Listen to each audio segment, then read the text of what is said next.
Seja bem-vindo! Seja bem-vindo! Olá, Pamela! Olá, Gabriel! Tudo bem? Tudo bem. Quanto tempo? Faz muito tempo que eu não te vejo. Desde semana passada, no último podcast. É. Só que não. Só que não, né? Eu tava com você Mas ontem. você sim, que saudade de você. Que saudade de estar aí na tua casa, onde você nos assiste, onde você nos acompanha. Que alegria estarmos juntos para mais um podcast, e um podcast muito especial. Então, seja muito bem-vindo, que bom poder entrar na sua casa, que bom poder entrar aí no seu trabalho, onde você está nos assistindo. Exatamente, já pega esse link e manda pra um monte de gente, porque mais gente precisa ver isso aqui e eu tenho certeza que a vida de vocês será muito edificada nessa noite. Com certeza. Aqui tem conversa, tem partilha que edifica a tua vida. Exatamente. E hoje com um convidado muito especial.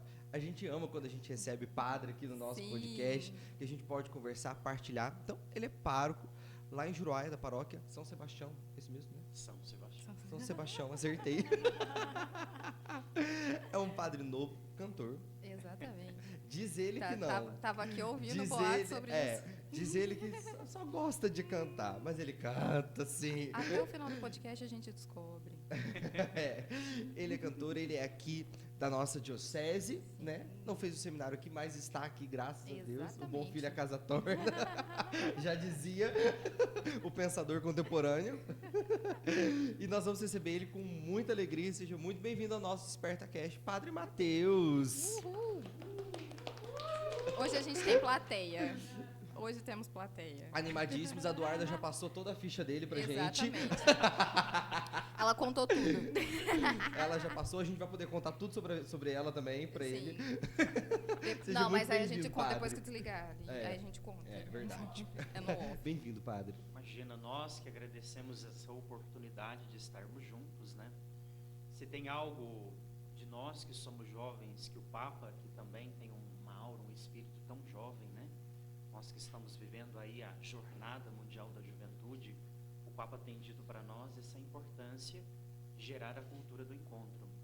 Então, o podcast para nós é esta oportunidade, né? De mostrar que pelo convite, pela presença, pela oportunidade de estar na casa das pessoas, onde as pessoas trabalham, onde as pessoas se reúnem, essa é uma grande oportunidade da gente se conhecer, da gente dialogar, da gente se encontrar e, ao mesmo tempo, revelar esse Cristo jovem que habita no interior da vida de cada um de nós. Então, o presente é meu. Aleluia. É uma alegria, uma alegria. E já que o senhor falou, então eu já vou entrar no assunto. Porque eu estava vendo, né, o Papa na JMJ e eu me encantei e fiquei impressionado com a didática que ele tem para falar com os jovens, né? Com toda a autoridade que ele tem, né?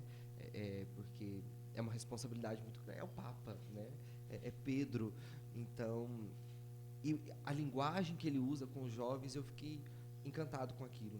E quando ele disse, né, a igreja tem lugar para todos, venham todos, né, a igreja tem lugar para todos. Aquilo foi como um abraço assim na nossa alma, né? Foi um abraço e nós dizendo, não, nós temos lugar, nós temos casa, o nosso lugar é realmente na igreja. Como pároco hoje, como o senhor enxerga esta realidade, né, de ter que abraçar o povo de Deus, né? Ter que dizer, não, pode entrar aqui, que é a casa de vocês também. Nós estamos vivendo em um mundo muito desafiador, né, de muitas polarizações, onde os valores estão ficando líquidos, né?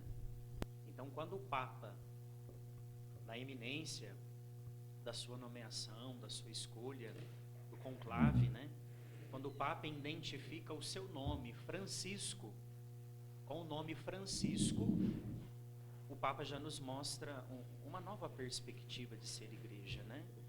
Então, se tem algo que o Papa nos encanta muito, eu acredito que na jornada ele tem nos ensinado a todos, principalmente a nós que precisamos configurar o nosso ministério ao Cristo, bom pastor, é a importância dos gestos.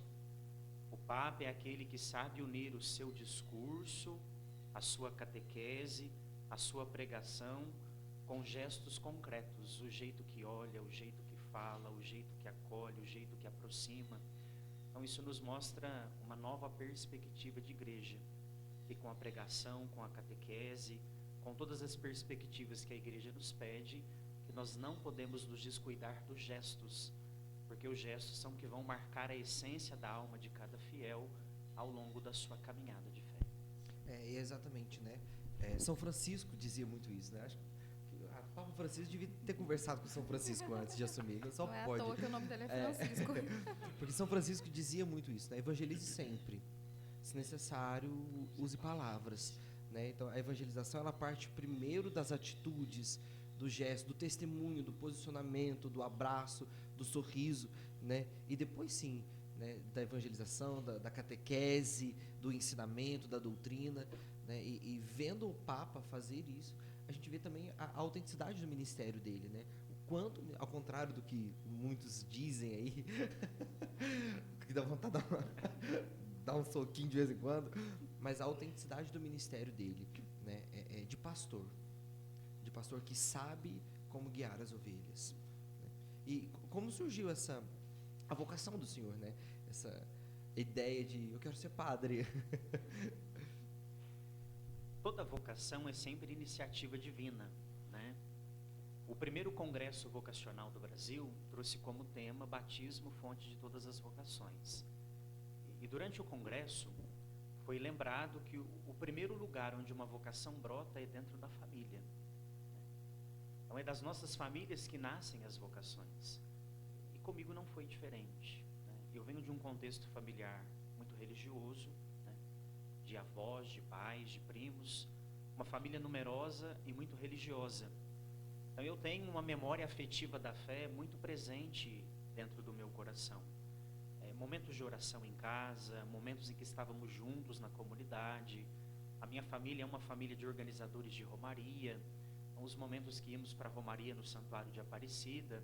Então, tudo isso são elementos e tudo isso são chaves de fé que vão proporcionando o surgimento de vocações. Depois desse período, com 5 anos de idade, foi onde eu comecei realmente, vamos dizer assim, a caminhada eclesial. Entrei para o grupo de coroinhas e ali permaneci por 8 anos. E na minha paróquia, que naquele tempo era a paróquia São Judas Tadeu, em Poços de Caldas, nós tínhamos um padre chamado José Romeu de Miranda. E a paróquia São Judas Tadeu, em Poços de Caldas, era uma das paróquias que tinha um grupo mais numeroso de coroinhas. E o padre Romeu fazia questão de todo sábado estar nas reuniões com os coroinhas. E todo sábado a pergunta era a mesma: se ali, no meio do grupo de coroinhas, existia alguém que gostaria de ser padre ou freira. Então essa pergunta foi martelando a mente, foi fecundando o coração, né? É aquela sementinha que caiu no terreno do coração, e ali com o tempo ela foi sendo regada, ela foi sendo cuidada, ela foi criando raízes mais profundas, até o tempo que realmente a gente vai sentindo, vai discernindo, as raízes vão queimando o coração, e a gente então vai intuindo que realmente o desejo de Deus é que a gente pudesse consagrar a nossa vida numa vocação mais específica, né? Então eu posso dizer assim, a minha vocação nasceu primeiramente de um cultivo familiar, fruto de um convite de uma pessoa inspirada por Deus, que teve esse cuidado de fazer a pergunta, de gerar o questionamento, de gerar uma provocação, e também veio desse abraço da comunidade que, como um bom agricultor, vai cuidando do germe vocacional para que essa vocação então ela possa ir se desenvolvendo. Sim. É algo muito interessante que o senhor disse, do padre na reunião aos sábados perguntar, né, quem queria ser padre, quem queria ser freira. E parece que hoje, quando a gente chega nos encontros da igreja, é um escândalo você perguntar quem quer ser padre, quem quer ser freira, né? 90, sim, mas a grande parte vai até se assustar. O que o senhor acha que se deve a esse distanciamento que nós tivemos, desse interesse mesmo? Porque eu acredito que Deus não parou de chamar. Não. Né? De forma nenhuma. Deus, aliás, nós estamos no 3º ano vocacional, né? Deus continua chamando, né? Mas esse desinteresse das pessoas em ouvirem esse chamado de Deus. O que o senhor acha que nesse meio do caminho aconteceu que nós paramos de responder ao chamado de Deus, né? Se você chega hoje, até num grupo de acordos mesmo, digo, por exemplo, aqui na catedral, se eu chegar no grupo de acordos hoje para eles e dizerem: quem de vocês quer ser padre? Ninguém vai levantar a mão. Eles se escandalizam, falam: não, imagina, não quero ser padre não, né? Mas por que isso tudo? Como o senhor enxerga isso? Acho que nós temos aí vários fenômenos para ser considerados, né?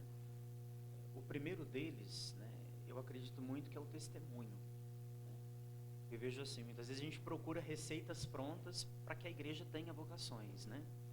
Mas a principal receita é nós que estamos no exercício do ministério, acho que em primeiro ponto, mostrar a nossa felicidade no exercício do nosso ministério, né? Se na minha paróquia o jovem não vê que o padre é feliz, que o padre é realizado, que o padre quer estar com a comunidade, que ele convive com a comunidade, que ele quer ser mais um membro no meio do seu povo, fica difícil o contexto vocacional ser um celeiro de despertar vocações, né? Porque eu penso da seguinte forma: nenhuma criança e nenhum jovem vai arder o seu coração se aquele que vive a proposta não demonstra com a sua vida a realização. Então eu acredito que esse é um ponto fundamental. Então toda vocação desperta quando a gente consegue observar que aquilo que o outro faz gera nele o sentido pleno daquilo que ele está vivendo.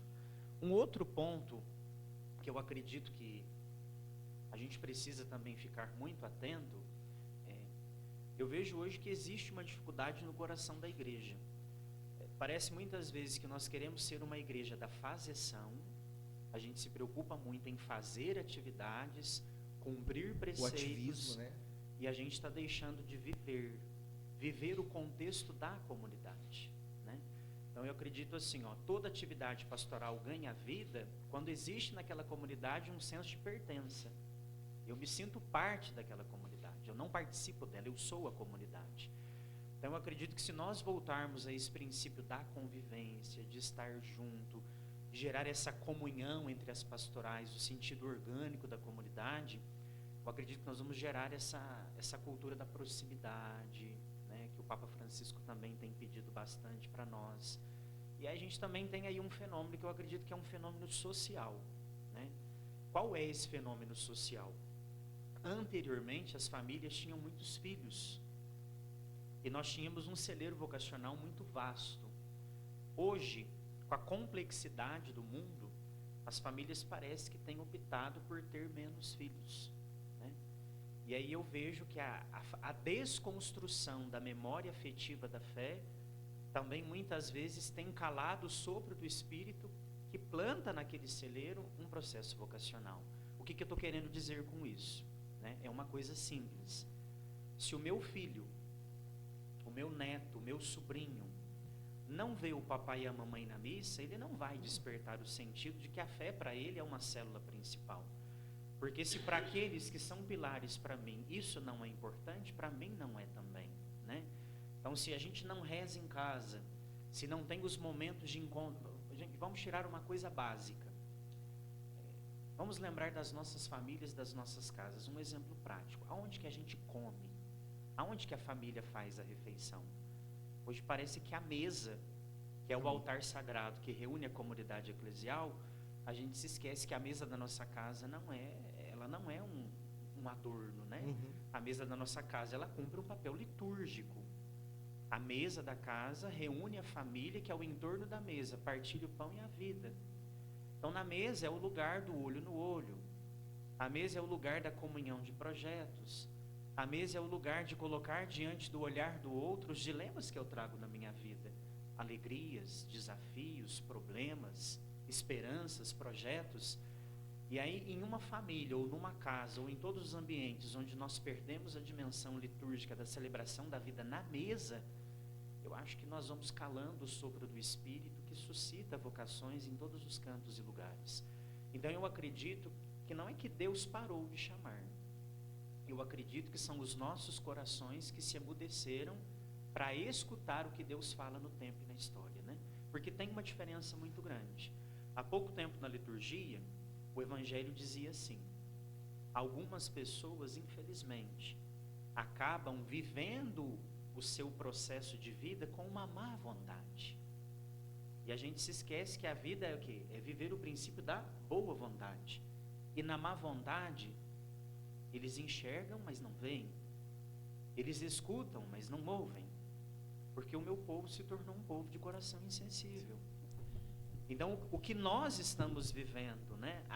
Muitas vezes, aquilo que a gente julga que é pequeno, o pequeno é o essencial, né? Vamos trazer aqui o Pequeno Príncipe. O essencial se vê com o coração. Se me cativas, eu permaneço.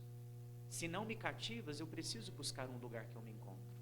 Então acho que a gente precisa voltar a ser uma igreja da atração. Sim. Esses dias para trás, meu sobrinho de São Paulo estava aqui, né? Ele estava de férias agora em julho e aí ele veio passar uns dias aqui. E aí, no dia que ele estava indo embora, eu faço live no Instagram todos os dias e tudo. E aí eu trazia ele para cá, para ele sair um pouco de casa, né? Eu falava, vamos curtir lá para a comunidade. E aí você fica lá e tudo. Então, enquanto eu fazia live, ele brincava, conversava com as meninas e ia para lá, para cá. E aí, no último dia, quando ele estava indo embora, era de manhã e daqui a poucas horas eu ia sair para vir para a live. E aí eu fazia ele participar das lives comigo, né? Eu falava, você vai rezar o Pai Nosso na live hoje. Aí ele entrava, rezava o Pai Nosso e saía. O dia que ele estava indo embora, ele desceu do carro e falou, tio, peraí. Aí ele pegou, me deu um abraço e ele falou, quando você for fazer sua live hoje, você não reza para mim? Aí ele entrou no carro e eu fiquei chorando, né, depois. Porque eu falei, como pequenas iniciativas mexem na vida de uma criança que a gente não tem a dimensão disso, né? E aquilo que o senhor dizia, a vocação, ela nasce da família, né? Ela nasce dentro da família. E por isso que nós vemos uma investida muito grande do diabo e do mundo mesmo em destruir a família, em acabar com o propósito da família. Porque se acaba com o propósito da família, não tem mais coroinha, não tem acólito, não tem grupo, não tem vocação, não tem freira, não tem irmão, não tem monge, não tem padre, não tem mais nada, né? Então, eu acho que o demônio entendeu isso, que para ele destruir a vocação, ele não tem poder contra a igreja, ele não vai destruir a igreja. Então ele precisa ir para a igreja doméstica, né? Então ele precisa ir para as nossas famílias. E por isso as nossas famílias são tão atacadas e têm vivido momentos tão difíceis, né? Por causa disso, porque há uma investida do mundo em destruir as famílias, para que assim destrua também, diminua a força da igreja, né? A força atuante da igreja. E é por isso que nós temos que cuidar das nossas famílias, de uma maneira muito especial, né? Nas paróquias, nas comunidades, ter este cuidado com as famílias, né? Eu acho que o Dom Lanza diz muito isso, né? Do cuidado da criança, desde a catequese, a crisma, ao casamento, você conseguir acompanhar esse processo das pessoas. O senhor enxerga assim também? Enxergo. Nós temos um princípio, né?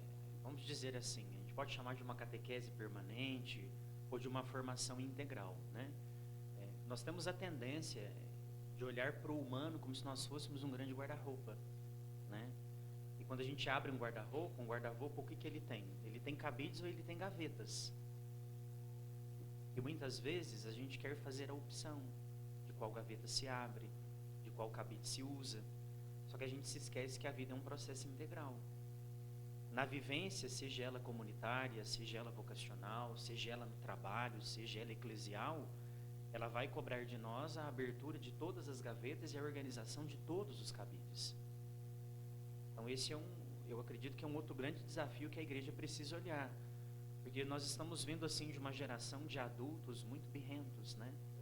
Pessoas que crescem em estatura, mas que psicamente permanecem infantilizados, né? E isso nos mostra com muitas questões. Hoje qualquer coisa é motivo de desistência. Hoje qualquer coisa deprime, qualquer coisa derruba, porque a gente vem de um contexto de cobrança que a gente tem que ser bom, forte e perfeito a todo momento. E não existe família perfeita, não existe um humano perfeito, não existem realidades perfeitas. Eu acredito que existem processos humanizados. Jesus mostra isso, né? Jesus vai humanizando tudo, inclusive a lei. Se a lei não estiver a serviço da vida, ela não precisa nem ser cumprida. Então eu acredito que a gente precisa ajudar no tempo que a gente está vivendo as pessoas a fazerem a gestão de si mesmas. A gente tem que entender o que vive, como vive, o que sente, por que dói. Educar as novas gerações, a decepção, a ensinar que se cai e se levanta, que o não é educativo, porque senão a gente vai crescer naquela perspectiva de que nós vamos acertar sempre, que nós vamos ser bons sempre, que nós somos insubstituíveis e nós não somos. Às vezes essa pode ser até a dificuldade comunitária de uma paróquia, de um seminário, de uma comunidade de vida, né? Por quê? Cada pessoa tem um talento na sua individualidade. E tudo cresce quando a gente olha para o talento e para o carisma de cada pessoa e a gente vê que o remo que Jesus colocou na nossa mão para que a igreja possa avançar por águas mais profundas, cada dom e cada talento, com a beleza das suas diferenças, fazem a opção de remar no mesmo sentido. E de colocar o meu dom a serviço comum, né? Por exemplo, a Pâmela canta. Se ela não cantar, pensando também nos irmãos, se for algo dela, que fruto isso produz? Né? Quando o dom é voltado para mim, para minha interioridade, né? Quando o meu carisma é voltado só para mim, quando eu não coloco isso à disposição e a serviço dos irmãos. E nós vemos um mundo individualista, né? As pessoas querem para si, pensam em si, né? Cantam para si, vivem para si, rezam para si mesmo, mas não coloca a vida à disposição dos outros, né? À disposição da comunidade, né? Não se colocam na comunidade. E acredito que dentro da paróquia é a mesma realidade, né? De pessoas que cada vez mais buscam viver para si mesmo e não colocando seus dons a serviço dos irmãos, né? Se dispor a serviço dos outros, colocar-se a serviço da igreja, né? E tudo mais. Exatamente. Eu vejo muito também por conta da geração que a gente vive hoje, que é tudo imediatista, né? Todo mundo quer tudo aqui o tempo todo. Aí as pessoas se fecham no seu egoísmo porque não favorece elas. Então, tipo, se não é para mim, eu não vou fazer para o outro. Que elas fazem esperando algo em troca. E é o que a gente não pode fazer, né? Se a igreja não me favorece, então eu não quero mais. Tipo, a igreja não me dá nada, então eu não vou fazer. Não é assim. A gente precisa ser para o outro, né? Exato. E a família também, né? Por exemplo, hoje por que as pessoas têm amigado tanto, né? E morar juntos? Porque vamos ver, se der certo deu, se não deu... É o test drive. Faz um test drive. Então, não tem esse... não, nós vamos lutar. Nós vamos... vai ter dificuldade, mas nós vamos enfrentar juntos. Né? É justamente esse dispor de se não me favorece. Mas por que tudo tem que me favorecer? Por que tudo tem que me ser favorável? Agora eu sou o sol que brilha, né? É o a última alecrim bolacha dourado do pacote, que tudo tem que me favorecer. Se não me favorecer, então eu já não faço, já não sou, eu já não quero mais. E nós temos que aprender a lidar com isso, né? Existe um campo dentro de nós que é um campo que a gente tem muita dificuldade de tocar, né? Que são as nossas fragilidades, né? A gente tem muita dificuldade de assumir as nossas fragilidades. E na minha experiência, né, seja ela de vida, seja ela de paróquia, eu tive a oportunidade também de trabalhar como diretor de colégio católico um tempo, né? Eu acho que muitas vezes a nossa dificuldade está na seguinte questão. Certa vez, houve um diálogo entre São João Paulo II e Madre Teresa de Calcutá. Eles falavam sobre a missão da igreja. A missão era a missão da igreja. E ambos dialogavam na visão de ambos, né? O que deveria melhorar no coração da igreja, né? Um fazendo esse diálogo com o outro. No final do diálogo, Madre Teresa pergunta a João: o que realmente o senhor acha? Por onde a gente deve começar essa mudança? E aí São João Paulo II responde a ela: essa mudança deve começar por mim e pela senhora. Então, acredito que o campo nosso da fragilidade é esse. Eu acho que a gente tem que ter a história na palma da mão, né? Quem tem a história na palma da mão se trabalha. Hoje o campo da fragilidade está aí, as pessoas não querem se trabalhar, né? Uma coisa que tem me preocupado muito, né? Se a gente for falar, a gente está falando de vocação, ano vocacional, mas a gente se esquece, qual é a primeira vocação que Deus nos dá? É a vida.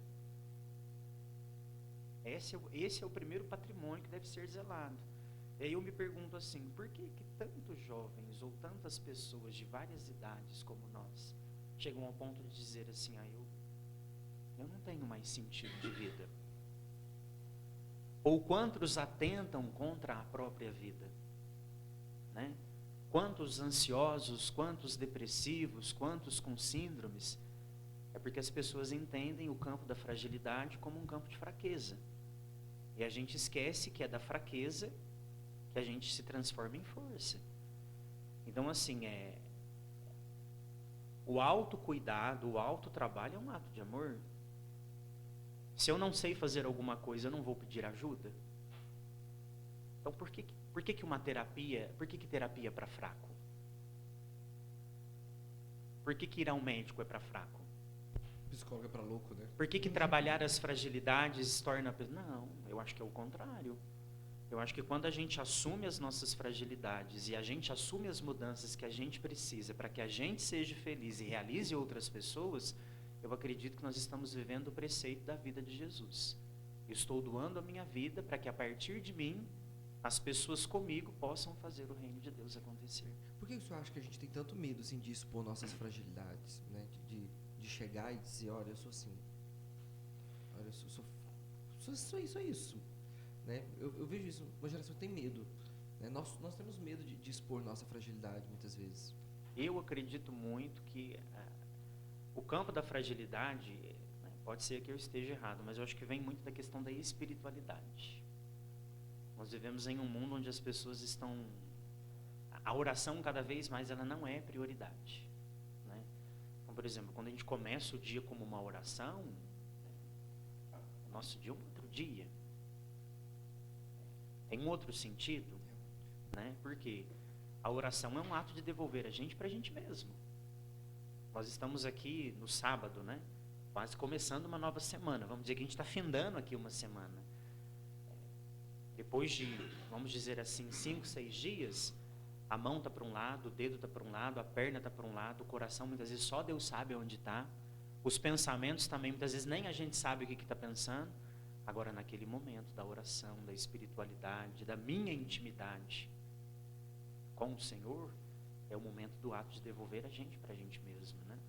Eu gosto muito das expressões das cartas que demonstram ali o espírito em que viviam as primeiras comunidades, né? Em primeiro lugar, vejam como eles se amam. Não tinha lugar para picuinha, para confusão. Estava expresso ali, vejam como eles se amam. Depois outra expressão, eles punham tudo em comum. Eles partilhavam os bens com alegria.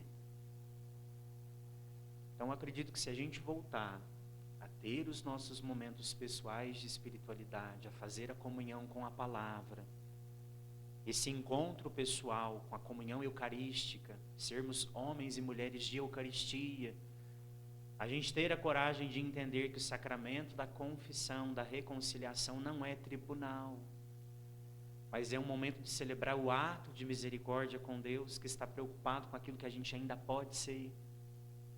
Eu acredito que a gente vai conseguir se enxergar melhor. Acho que muitas vezes o campo da fragilidade é um terreno escuro, acaba sendo as noites escuras de Santo Inácio de Loyola, porque realmente a gente não se conhece. Nossa, que profundo isso, né? Sim. Virou profundo aqui agora. Tem que assistir depois para anotar. Mas corta só essa parte. Aí a gente fica assistindo ela. Mas é isso mesmo, é muito profundo isso, né? E eu acredito que o Espírito vai guiando aquilo que a gente vai trabalhando e falando aqui, porque para edificar a vida das pessoas também, né? Para aqueles que nos ouvem, nos acompanham. E é justamente isso, né? Sair desse campo de feridas para ir de fato para perto de Deus. Isso a gente só consegue isso com a oração. Né? Eu só consigo me aproximar de Deus pela oração. É a oração que me aproxima dele, que me faz chegar perto dele. E também, padre, com quantos anos o senhor entrou para o seminário? Eu entrei no seminário com 16 anos. Pergunta indiscreta, Gabriel. Foi com 16 anos. Eu entrei com 16 anos. O senhor era novo, então. Bem novo. Mais ou menos. Nossa, porque hoje a maioria das pessoas entra com mais de 18, né? Ou já com 18. Então, né, naquele meu período do despertar do germe vocacional, eu fazia acompanhamento com a nossa diocese de Guaxupé, e paralelo à diocese de Guaxupé, eu também fazia acompanhamento vocacional com os padres da congregação dos rogacionistas do Coração de Jesus. É uma congregação de fundação italiana, no sul da Itália, na cidade de Messina, né? E essa congregação tem um carisma vocacional, né? Ela cuida do sentido vocacional da né? A vida, as vocações específicas. Então a gente temos toda essa abordagem, né? Quem é o fundador? O fundador é Santo Aníbal Maria de França. Santo Aníbal. Foram as últimas canonizações de São João Paulo II, né? E me encantei pelo carisma, né? Eu sou um apaixonado por vocação, né? Sou um grande defensor da família. Então me encantou muito o carisma dos rogacionistas, né? Então com eles fiz todo o meu processo formativo. Entrei com eles na cidade de Passos com 16 anos para concluir o 3º ano do ensino médio. Depois permaneci em Passos por mais um ano. De lá fui para Curitiba para fazer filosofia. Fiz a minha filosofia em Curitiba. Depois do processo da filosofia em Curitiba, eu fui fazer 2 anos de experiência missionária no sertão da Bahia, uma cidade chamada Presidente Jânio Quadros. Depois desse período, eu desci para Brasília, onde fiz o ano canônico do noviciado, né? É um ano mais de estudo das normativas da congregação, não se tem férias, né? E aí fiz a profissão dos primeiros votos de pobreza, castidade e obediência, e o 4º voto, que é o zelo pelo rogate, né? Esse mandamento de Jesus, ao ver a multidão, Jesus sentiu compaixão, porque elas estavam cansadas e abatidas como ovelhas que não têm pastor. Então ele disse, a messe é grande, os operários são poucos, pedi ao dono da messe que envie operários para a messe, né? Então aqui mais uma vez a oração aparece. Então aqui também existe um princípio vocacional. Se a gente rezar e pedir, nós vamos ter vocação. Se a gente rezar e não pedir, nós não vamos ter vocação. Então aqui existe um princípio teológico para isso, né? Depois dali, eu desci para São Paulo, onde fiz então a teologia. Fiz a minha ordenação, os meus votos perpétuos também eu fiz em São Paulo, ordenação diaconal em São Paulo. Em São Paulo eu fiquei como diácono na paróquia São Pedro Apóstolo, ali na Lapa, e também trabalhei nas obras sociais que a congregação tinha em São Paulo como diretor secretário por um ano. Depois eu me ordenei e fui transferido para Bauru, onde em Bauru, então, o meu primeiro trabalho foi, fui diretor de um colégio católico, do maternal ao ensino médio, eram 1.200 alunos, e aos fins de semana atuei como vigário paroquial na paróquia Nossa Senhora das Graças, que é nossa, né, dos rogacionistas. E depois de 3 anos nessa experiência, o meu coração foi dizendo que eu havia me ordenado para ser padre, né? E como padre eu queria estar nas paróquias, né? Não que o colégio não me fizesse feliz, não que a obra social não me fizesse feliz, mas eu queria me dedicar ao cuidado do povo, né? Então, meu pai também teve algumas dificuldades de saúde.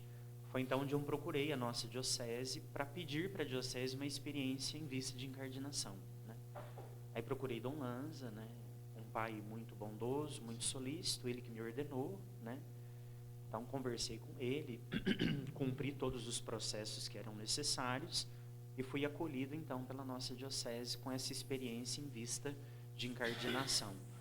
Então eu estou na diocese, vai completar 3 anos já, né? Passei por Campestre, por Cássia, também com a experiência no santuário, e agora tive a graça, né, de ganhar o presente de estar aqui pertinho de vocês, que é a cidade de Juruáia, onde com o povo o padre é um grande aprendiz, né? A gente sempre, o povo bom, muito bom. A gente sempre diz, né? O padre chega, a comunidade já está. Então, quando a gente chega, realmente é uma grande catequese. O padre aprende com o povo, para que aprendendo com o povo a gente possa caminhar junto. Sim. Isso que a gente... Olha, esqueci o que eu ia perguntar. Eu tinha uma pergunta pra fazer, eu esqueci. Se não fosse você, gente, isso... Olha, fiz assim, ó. Chuto da minha cabeça. Toma um golinho de café que você lembra. Até coloca um café pra mim, pra eu lembrar. Eu tava com a pergunta na cabeça, engatilhada. Vamos beber um café de roça isso que não é minha hora. Gente, que horror. Mas eu fiquei sequelado depois do Covid, sabia, padre? Eu já era ruim de memória. Já não era 100%. Depois do Covid me dá... O Covid vendo você pôr a culpa nele. Mas depois do Covid começou a me dar apagão, assim, de memória que me soube tudo. Sequela do Covid, né? O trem dos infernos. Esse Covid. O senhor, então, foi muito novo, né? Para o seminário e tudo, começou.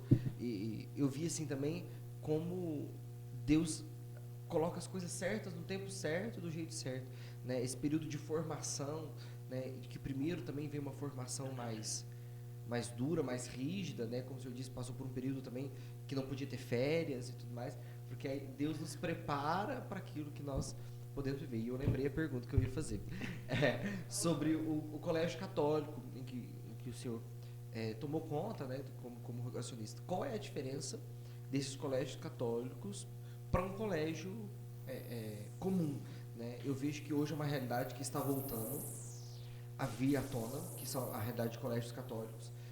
Principalmente aqui no Brasil, tenho observado sim, muitos colégios católicos que estão crescendo e se desenvolvendo de novo. Nós conhecemos uma comunidade de Divinópolis, comunidade de Missão Maria de Nazaré, não sei se o senhor já ouviu falar sobre eles.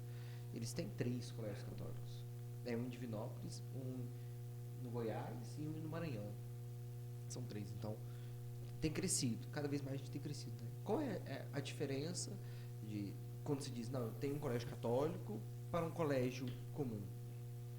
Hoje nós temos as redes católicas de educação, né? Eu gosto muito dessa palavra redes, né? Porque para mim a rede ela é inclusiva. Né? Há pouco tempo aí a liturgia disse, né? Jesus trouxe na rede peixes bons e peixes que não serviam para ser alimentados e por isso foram descartados, né? Mas assim, uma rede católica, né? Ela é uma comunhão de colégios confessionais que trabalham em princípio de unidade. Unidade, colegialidade e respeito ao Papa, aos bispos, à CNBB e ao seu bispo local. Né? Eu acho que aqui está o primeiro pilar de uma rede católica de educação, é ela estar em sintonia. Né? Com a igreja, né? Por quê? Para a gente não cair naquela tentação de querer uma escola ao nosso modo, de querer um ensinamento ao nosso modo, muitas vezes de querer também uma igreja ao nosso modo. Então esse é o primeiro ponto. A gente precisa estar em sintonia, a gente precisa estar em comunhão. Né? As redes católicas de educação, né, são colégios confessionais que juntamente... Só um minuto, o que aconteceu? Olha só.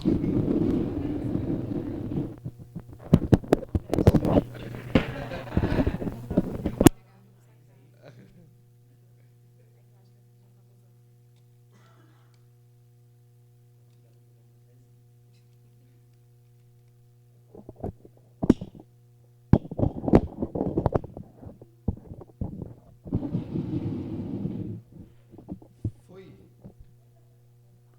Pronto? Ok? Ok. Ótimo. E aí as redes católicas, além de oferecer todo um conteúdo acadêmico e intelectual, a gente também se preocupa com a formação integral, né, dos nossos alunos, né? No aspecto da fé, no aspecto humano, no aspecto familiar, né? Então existe aí realmente uma grande gama que é oferecida, né? Porque a gente sabe, não assustar com o que eu vou dizer aqui agora não, né? Eu penso da seguinte forma: de nada adianta a inteligência se não houver civilidade, né? E isso vem de um processo educacional.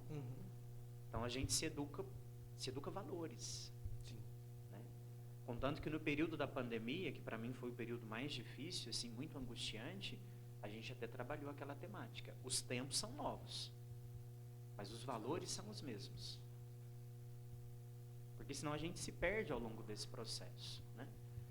Então a gente procurava trabalhar muito a pastoral, o processo pastoral dentro do colégio. Não tínhamos só ali alunos que eram católicos, não tínhamos só alunos católicos, tínhamos alunos que professavam outras confissões, mas que pelos valores que o colégio plantava, os pais julgavam que ali era o lugar dos seus filhos, né? E muito bonito, das missas eles participavam, das celebrações estavam, né? Então acho que isso também nos mostra a capacidade do que o Evangelho nos pede. Né? Qual foi o grande pedido de Jesus no processo da evangelização? Né?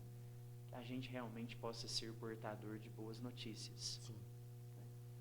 E a escolha de ver o que é bom ou o que é ruim é nossa. A janela está aberta, mas é o nosso olhar que vai conseguir discernir se aquilo que eu estou enxergando vai ser bom ou não. Eu acredito que até no desafio e naquilo que é doloroso, o nosso olhar consegue enxergar coisa boa. Então isso nós procurávamos fazer muito, né? Ajudar com que o aluno que passasse pela escola, chegasse no final do seu processo dentro da rede de educação, saindo dali um cidadão para a vida toda. Gente, né? Para a vida toda. Com a sua vocação discernida. Se ele vai para a faculdade para ser um médico, que seja um bom médico. Professor, um bom professor. Padre, um bom padre. Né? Porque eu acredito que o princípio vocacional da igreja é este. Quando a gente faz as coisas por vocação, tudo se transforma. Agora, quando a gente faz por outros interesses, aí a gente corre o risco de se perder ao longo do caminho, né? Uma coisa simples. Vamos supor, nós precisamos ir numa consulta médica. Pode ser o melhor profissional, uma parede cheia de diplomas. Se aquele médico não me toca, eu não volto mais. Né? Porque a gente supõe que o cuidado, naquele momento, o médico precisa cumprir com o preceito, que é o que? Acolher bem o paciente. E eu acredito que isso é para tudo, gente. É para tudo. Né? O acolhimento é o que realmente vai marcar a vida das pessoas. Eu dizia com a Danusa, da comunidade Mariana Resgates. De Alfenas? De Alfenas. E a gente dizia assim, nós precisamos formar nas nossas comunidades gente humana, gente, porque eu vejo essa necessidade, essa carência hoje de gente, de sermos gentes, sabe? De sermos pessoas mesmo, como o senhor disse. A gente forma valores, são princípios, né? Eu me lembro quando eu era criança, e uma vez nós estávamos para mudar para São Sebastião do Paraíso, a minha família, meu pai ia a trabalho para lá, e nós chegamos a ver casa e tudo, e lá tem um colégio religioso, né, de irmãs, que as irmãs cuidam. E era minha alegria falar que eu estudava no colégio das irmãs, porque eu entrava naquilo, olhava, eu ficava encantado com tudo aquilo. Né? E quantos, há um tempo atrás, hoje são menos, mas quantos colégios de irmãs que nós não tínhamos e que quantas pessoas saíram de lá formadas para a vida. Né? Aqui nós ultrapassamos até um limite de religiosidade, de religião, mas pessoas que estão prontas para a vida. Né? Pessoas que estão prontas para enfrentar as dificuldades, pessoas que não perdem os seus princípios, que sabem por que foram criadas, que sabem o que estão fazendo aqui, que sabem o papel delas no mundo. E o papel do colégio hoje, né, como você disse, essa rede de ensino, eu acredito que tem esse olhar de formar gente, de formar pessoas na sua integridade, né, de formar pessoas íntegras, inteiras para a vida, de formar pessoas para a vida. Né? É muito mais do que vai para lá porque quer ser padre, porque quer ser freira, né? Porque vai para lá porque tem que ser católico, vai puxar para o catolicismo e tudo mais. Não, é para fazer gente, né? Para gerar gente com valores, com princípios. Não pessoas que são voláteis, que são frágeis, mas pessoas forjadas mesmo para a vida. Eu vejo que o ensinamento católico, né? A rede de ensino católico precisa ter, e eu acho que tem muito essa visão. Né, aquilo que o senhor disse, eu não ensino o que eu quero. Há um direcionamento para isso e é ótimo que tem e precisa ter, né, mas de formar gente, de formar pessoas que de fato estão prontas para a vida, né, que saem do colégio para uma faculdade, para uma vocação, dizendo assim, não, eu estou pronto para viver aquilo, eu fui formado para aquilo, né, porque senão lá na frente vai dar problema. A gente sempre diz isso, né, o pequeno aqui, lá na frente dá um problema. Né, se eu não cuido hoje, se eu não enxergo a realidade hoje, os problemas hoje, lá na frente eu vou ter um problema. Uma hora, a gente sempre diz, né? Uma hora a conta chega. Uma hora a nossa conta chega. Né? E se nós não estivermos prontos para isso, como nós vamos fazer? Como nós vamos lidar? Exatamente. Gente, eu estou fazendo download da minha alma. Mas eu quero perguntar para o padre, para ele contar um pouco da experiência no santuário para a gente. O padre Johnny esteve aqui, que ele tinha ido fazer há pouco tempo, né? Quando ele veio aqui. Foi. E ele contou um pouco pra gente como está sendo a experiência lá, mas a gente quer saber a sua experiência lá no santuário também. Eu cheguei em Cássia antes da inauguração do santuário, né? Então estávamos lá, o Padre Michel, o Padre Juliano e o Padre Mateus, que sou eu, né? Então a gente chegou no Santuário Matriz para viver a Semana Santa, preparar a inauguração do santuário para reconfigurar, né? Depois se desenhou, né? Padre Pedro assumiu o Santuário Matriz e Padre Michel e eu subimos para o santuário. O Padre Juliano, então, veio transferido para Monte Santo. Né? No santuário, eu vivi uma das experiências mais profundas do meu ministério. Né? Nós estamos falando de um santuário para 5.731 pessoas sentadas. Então, é uma obra grandiosa. né? Que está no alto do Monte do Taquaral, né? E santuário é casa de encontro com Deus. Nós estamos ali num santuário dedicado a uma das santas mais populares da nossa igreja, que é Rita de Cássia, né? Rita passou por quase todos os estágios da vida humana, né?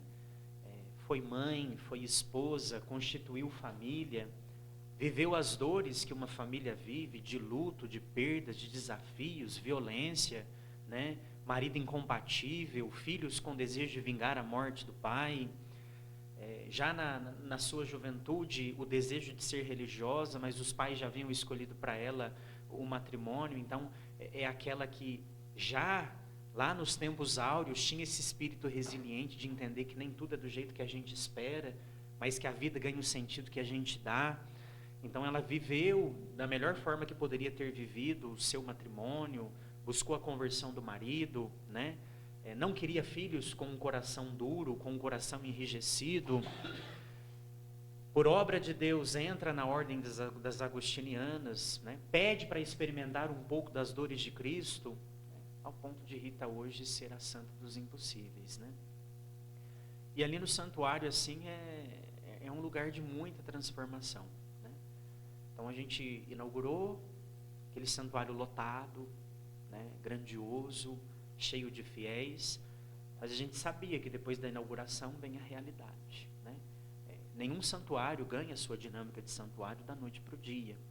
Então, hoje Cássia está vivendo essa perspectiva, né, de construir com o povo, com o fiel, com o romeiro, essa característica do santuário, de estar, de peregrinar, né?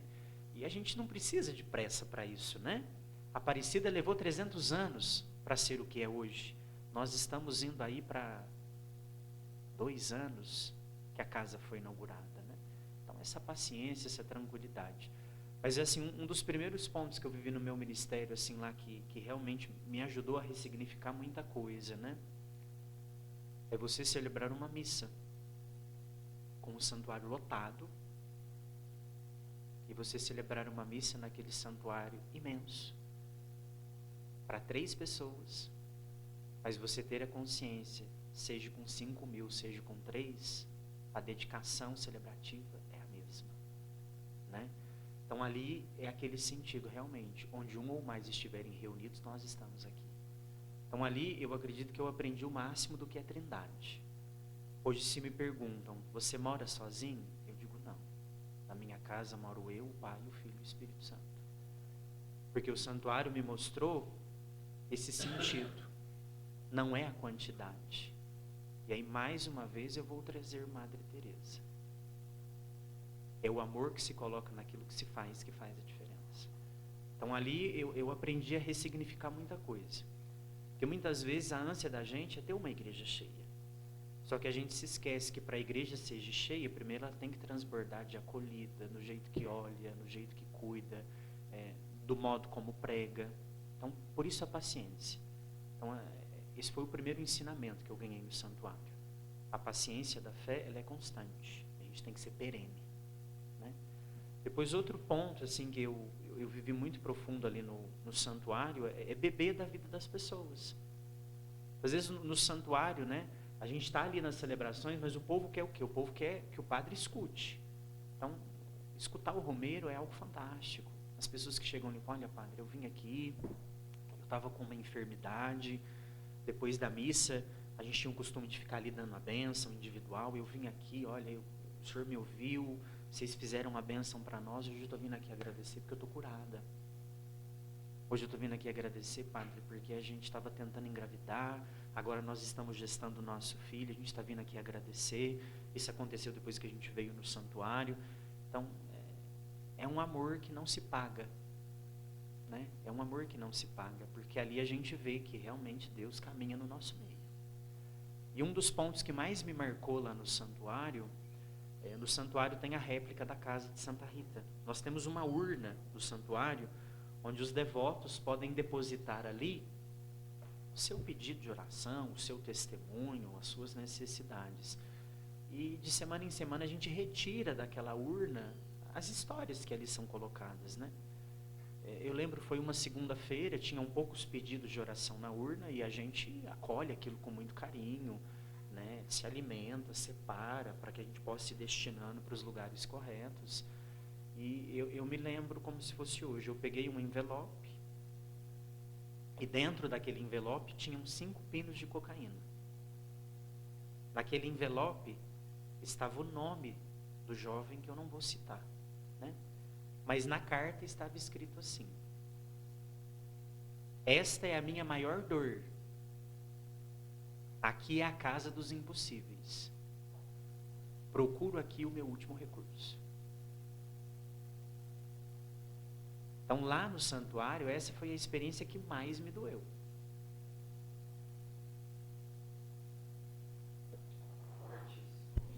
É muito forte. Porque muitas vezes a gente tem que descer na dor da pessoa, né? E ele preferiu fazer a carta do que ser ouvido. E a gente depois não viu mais, né? Então, eu me preocupo muito com o processo de acolhida da igreja, porque muitas vezes, com um sorriso, você muda a vida de uma pessoa, né? Com um aperto de mão. Então, é isso que eu digo para vocês, né? Os projetos grandiosos são importantes, não tiro o mérito. Mas a gente precisa aprender a valorizar as pequenas coisas, né? E eu me coloquei, podia ser eu. Naquela realidade podia ser o Padre Mateus, né? E não sei, parece que na escrita ficou aquele sentimento, né? Eu tô, mas parece que eu não tô. Eu tô, mas parece que quando a pessoa está pedindo acolhimento, né? Olha, é difícil a gente escutar. Eu tô aqui, gente, isso aqui pode ser meu último recurso. E muitas vezes a gente tem um olhar muito rotulativo, né? De que o outro não tem, de que para o outro não tem salvação, de que o outro não tem conserto, de que o outro está perdido. Ou pior, muitas vezes a própria pessoa tem isso com ela, né? Ai, não tem mais jeito mesmo, eu sou assim, não vai ter mudança, não vai ter solução. E não é assim.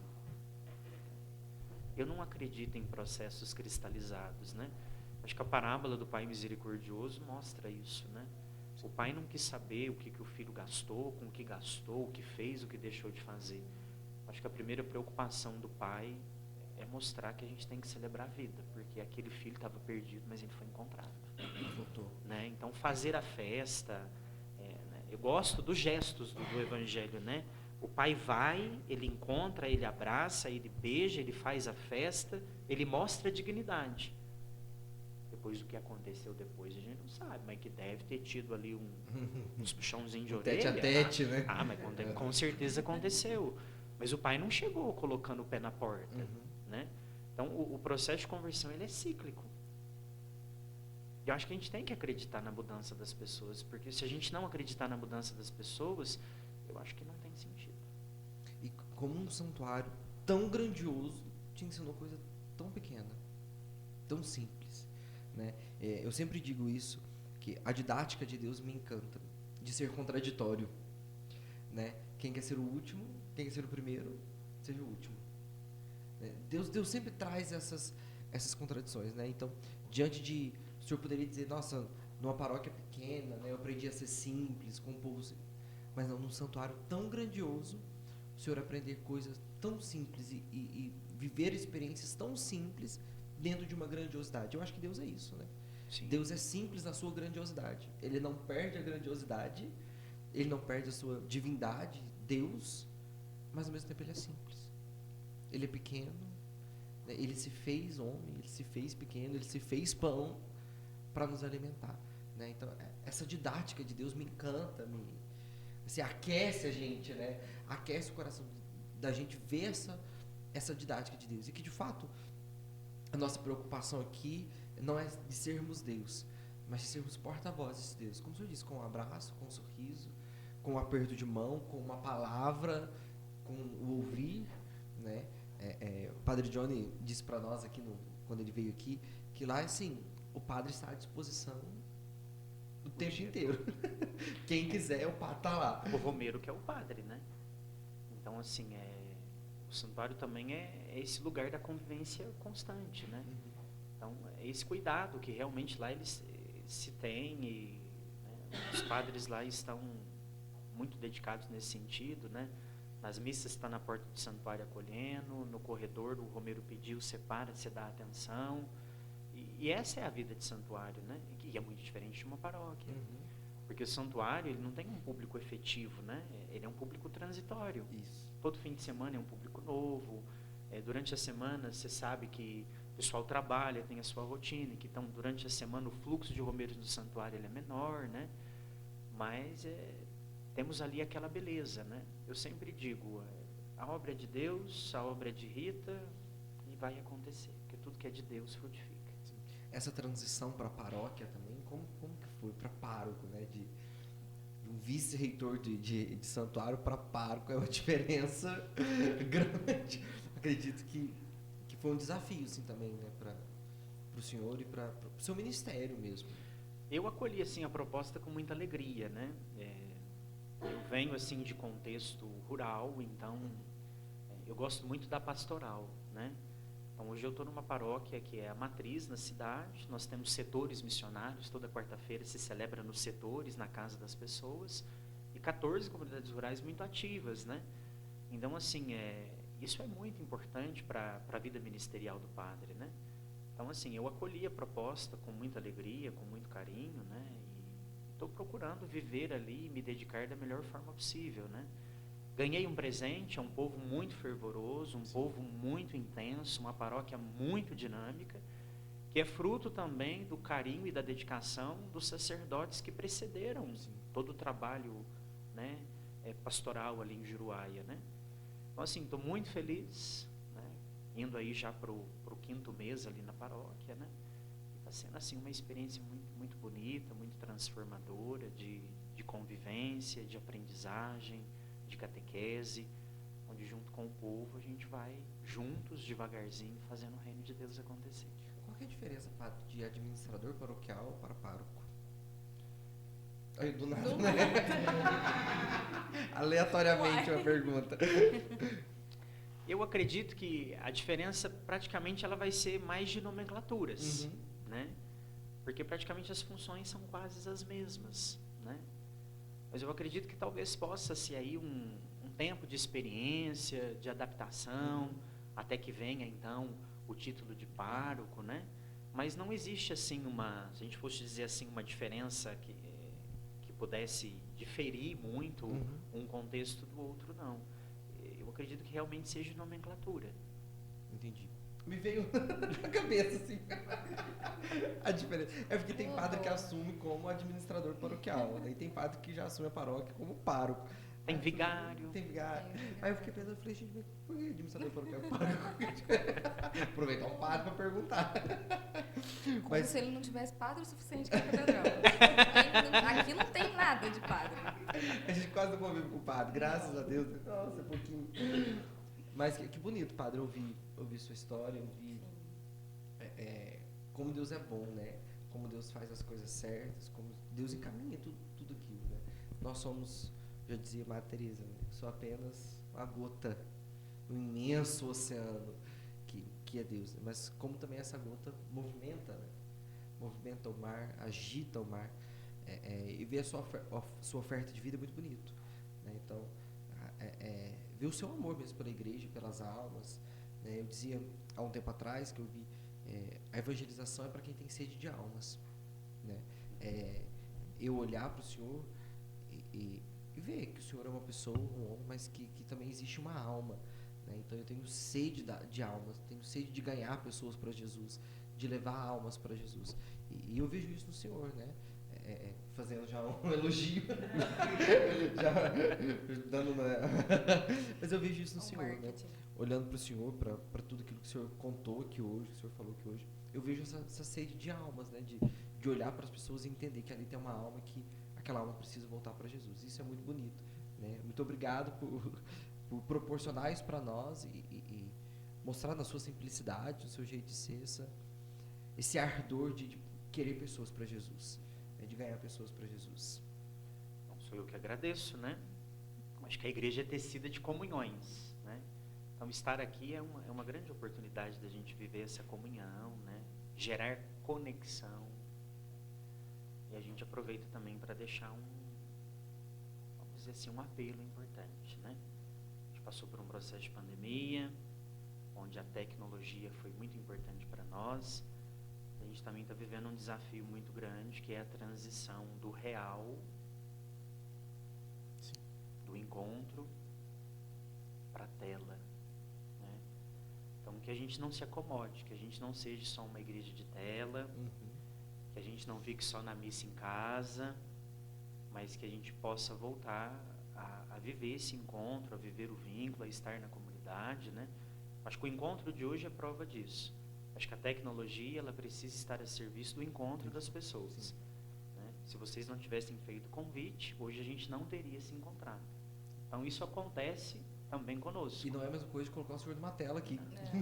Jesus está nos esperando nas nossas comunidades. Se Ele nos fizer o convite e a gente não der a resposta, não existe encontro. Então vamos sair das nossas casas, vamos sair dos nossos lugares, porque também o Mestre espera a visita amorosa de seus filhos. Sim, amém. Aleluia. Obrigado, Pamela, Obrigada, pela sua Gabriel. companhia de sempre. De sempre. A gente quase não se vê. A gente nunca se vê, gente. A gente só vem aqui no Muito gravar. obrigado por estarmos juntos aqui. Eu que Neste agradeço a sua propósito. companhia. Mas não fica se achando. Você é insuportável. Agora eu tenho que subir meu nível, né? Ela apresenta a diocese, eu tenho que Ai, dar uma começa. incorporada, né, padre? Ela é nossa jornalista Ela é. oficial, né? Eu até dei umas Tava dicas para ela, demorando. né? É mais o cultinho diocesana. Ela apresentar para nós. Tava demorando. Oh, Deus. Aí eu chego pra gravar o jornal, eu fico aguentando zoação. Aí eu chego aqui e fico me zoando aqui. Não tá, não. Foi, mas Deixa logo vocês. temos a previsão para a diocese. Vamos Eu vou esperar fazer a essa previsão do previsão. tempo. A previsão para a diocese. Previsão 500 do graus tempo. de fogo. 500 graus de puro fogo santo e poder.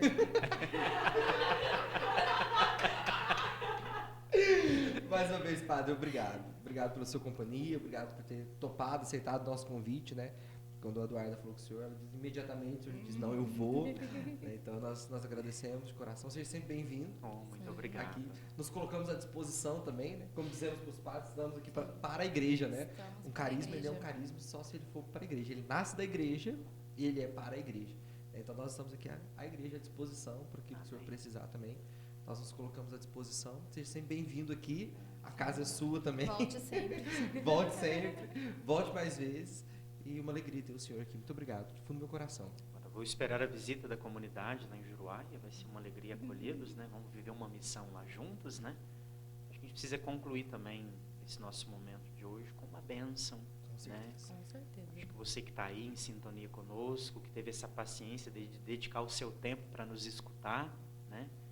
Vamos fazer um breve instante de silêncio, voltar à interioridade dos nossos corações e pedir que este Deus que habita no interior do coração de cada um de nós, para que nesse domingo que se aproxima, a festa da transfiguração, a oração nos transforme do mesmo modo como transformou Jesus, que até o rosto, as atitudes e a roupa mudaram de cor. Que a oração nos transforme em tudo.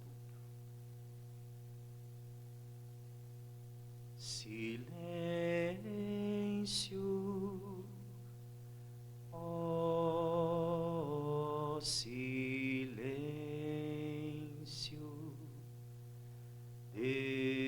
Deus nos fala